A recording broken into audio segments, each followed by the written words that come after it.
പാലക്കാട് ജില്ലയിൽ നികുതി വെട്ടിപ്പ് കണ്ടെത്താൻ ചുമതലപ്പെട്ടവർക്കെതിരെ എന്തിനാണ് നടപടിയെടുത്തത് എന്നുള്ള ചോദ്യങ്ങൾ കൂടിയുണ്ട്. ടി വി പ്രസാദ് ഉത്തരവടക്കം വിശദാംശങ്ങൾ നൽകുകയായിരുന്നു. മറ്റൊരു പ്രധാനപ്പെട്ട വാർത്തയിലേക്ക് കൂടി നമുക്ക് പോകണം. Reporter breaking.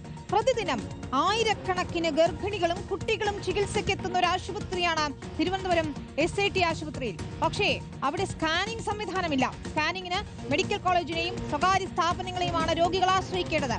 സ്കാനിംഗ് സെന്ററിന് സൂപ്രണ്ട് സ്ഥലം കണ്ടെത്തി പ്രിൻസിപ്പാലിനെ അറിയിച്ചിട്ടും തുടർ നടപടികൾ ഉണ്ടായില്ല. നേരിട്ട് സന്ദർശനം നടത്തി ബാലാവകാശ കമ്മീഷൻ നൽകിയ റിപ്പോർട്ടും അവഗണിച്ചിരിക്കുകയാണ്. അരുൺ സോളമനാണ് ചേരുന്നത് വിശദാംശങ്ങളുമായി. അരുൺ, വളരെ അഭിമാനത്തോടെ പറയാൻ കഴിയുന്ന ഒരു ആശുപത്രിയാണ് തിരുവനന്തപുരം SIT ആശുപത്രി. ഗർഭിണികൾ നിരവധി പേർ അവിടെ എത്താറുണ്ട്. കുട്ടികളും ചികിത്സയ്ക്ക് എത്തുന്ന ആശുപത്രിയാണ്. കൊല്ലം ഉൾപ്പെടെ ജില്ലകളിൽ നിന്ന് പോലും കുട്ടികളെയൊക്കെ പ്രവേശിപ്പിക്കുന്ന ആശുപത്രി കൂടിയാണ്. പക്ഷേ അവിടെ സ്കാനിംഗ് സംവിധാനം ഇല്ല എന്ന് പറയുമ്പോൾ അതെന്തൊരു ഗുരുതരാവസ്ഥയാണ്. റിപ്പോർട്ടുകൾ, ബാലാവകാശ കമ്മീഷന്റെ റിപ്പോർട്ട് അവഗണിക്കുന്നു. ഈ സ്വകാര്യ സ്ഥാപനങ്ങളെ ആശ്രയിക്കേണ്ട അവസ്ഥ, സ്ഥലം കണ്ടെത്തി നൽകിയിട്ടും തുടർ നടപടികൾ ഉണ്ടാകുന്നില്ല. അതെന്തുകൊണ്ടായിരിക്കണം ഈ മെല്ലെപ്പോക്ക്?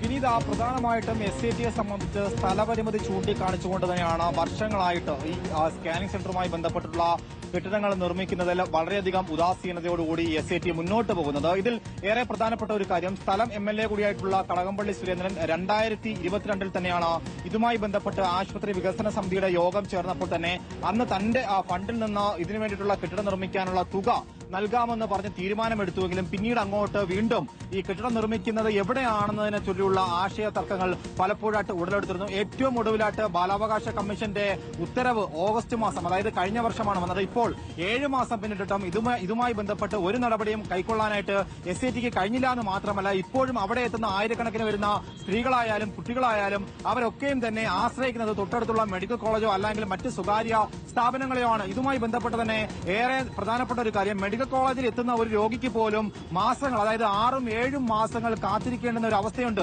MRIക്കായാലും CT സ്കാനിങ്ങിനായാലും അൾട്രാസൗണ്ട് സ്കാനിംഗ് ആയാലും ഇതുമായി ബന്ധപ്പെട്ടുള്ള സംവിധാനങ്ങൾ ആകെയുള്ള ഒരു യൂണിറ്റ് മെഡിക്കൽ കോളേജിൽ മാത്രമാണുള്ളത്. നിലവിൽ തിരുവനന്തപുരം ഈ SIT ആശുപത്രിയിൽ തന്നെ സൂപ്രണ്ട് കൂടിയായിട്ടുള്ള ഡോക്ടർ S. ബിന്ദു DMAക്ക് നൽകിയിരിക്കുന്ന റിപ്പോർട്ടിൽ 3 സ്ഥലങ്ങൾ ചൂണ്ടിക്കാണിച്ചുകൊണ്ട് റിപ്പോർട്ട് നൽകി. അതായത് SIT ആശുപത്രിയിൽ തന്നെ വാഹന പാർക്കിംഗ് നിലവിലുള്ള ആ സ്ഥലത്തും ഇപ്പോൾ വീണ ജോർജ് വന്ന് തറക്കല്ലിട്ട ആ സ്ഥലത്ത്, അതായത് മുഖ്യമന്ത്രി അടക്കമുള്ളവർ വന്ന് ഉദ്ഘാടനം ചെയ്തിട്ടുള്ള പ്രധാനപ്പെട്ട ആ സ്ഥലം മാസ്റ്റർ പ്ലാനിൽ ഉൾപ്പെടുത്തിയിട്ടുള്ള സ്ഥലമാണ്. അവിടെ വരുന്ന കെട്ടിടത്തിന്റെ സമീപത്തായിട്ടോ ഇവിടെ ഏതെങ്കിലും ഒരു സ്ഥലത്ത് ഒരു MRI സ്കാനിങ്ങിന്റെ ഒരു കെട്ടിടം വരണമെന്ന് ചൂണ്ടിക്കാണിച്ചുകൊണ്ട് റിപ്പോർട്ട് നൽകിയെങ്കിലും നാളിതുവരെയും ആ റിപ്പോർട്ടിൽ നടപടിയെടുക്കാനായിട്ട് മെഡിക്കൽ കോളേജ് അധികൃതർക്ക് സാധിച്ചിട്ടില്ല എന്നുള്ളതാണ് ഏറ്റവും പ്രധാനപ്പെട്ട ഒരു കാര്യം. എന്തായാലും ഇങ്ങനെ ഇഴഞ്ഞു പോകുമ്പോൾ കുട്ടികളുടെ അവകാശമാണ് നിഷേധിക്കുന്നു എന്നുള്ളതാണ് ബാലാവകാശ കമ്മീഷൻ പ്രധാനമായും ചൂണ്ടിക്കാണിച്ചിരിക്കുന്നത്.